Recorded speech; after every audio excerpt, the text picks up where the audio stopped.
مع الله في لألآت النجوم وحبك الغيوم وضوء القمر نحمدہ و نصلی علی رسولہ الکریم اما بعد بسم اللہ الرحمن الرحیم۔ معزز خواتین و حضرات، السلام علیکم ورحمۃ اللہ وبرکاتہ۔ علامہ ابن کثیر رحمہ اللہ نے اپنی کتاب تفسیر ابن کثیر میں ایک حدیث نقل کی ہے، جس حدیث کا خلاصہ یہ ہے کہ قیامت کے دن ہر انسان اپنے گناہوں کی وجہ سے ایک تو پسینے میں ڈوبا ہوا ہوگا اور دوسرا وہ شرمندگی اور اپنے گناہوں کی پشیمانگی کی وجہ سے رو رہا ہوگا،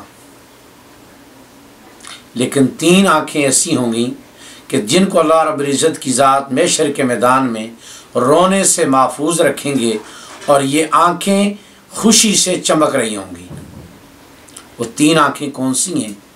نمبر ایک، وہ آنکھ کہ جو راہ خدا میں جاگی، مسلمانوں کے مال، مسلمانوں کی جان اور مسلمانوں کی عزت کی حفاظت کے لیے جو آنکھ جاگی، وہ قیامت کے دن محشر کے میدان میں اللہ کے ہاں خوش اور چمکتی ہوگی۔ نمبر دو، وہ آنکھ کہ جو اللہ کے خوف سے رونے والی ہوگی۔ اور نمبر تین، وہ آنکھ کہ جس نے دنیا میں اللہ کی منع کردہ چیزوں کو دیکھنے سے اپنے آپ کو بچا لیا۔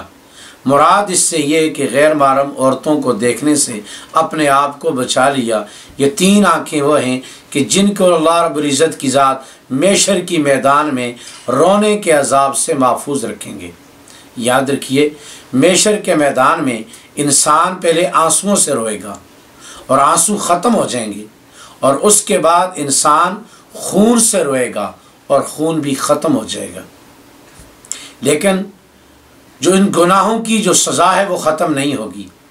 اس لیے میرے بھائیوں، دوستوں، بزرگوں، ہم اپنی آنکھوں میں حیا پیدا کریں اور اپنی آنکھوں کو اللہ کے حکم کا تابعدار بنائیں۔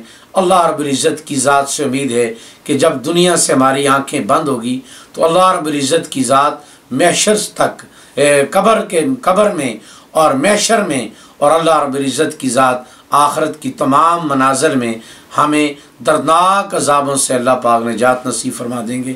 اللہ تعالی ہم سب کو آنکھوں کا حیا نصیب فرمائے۔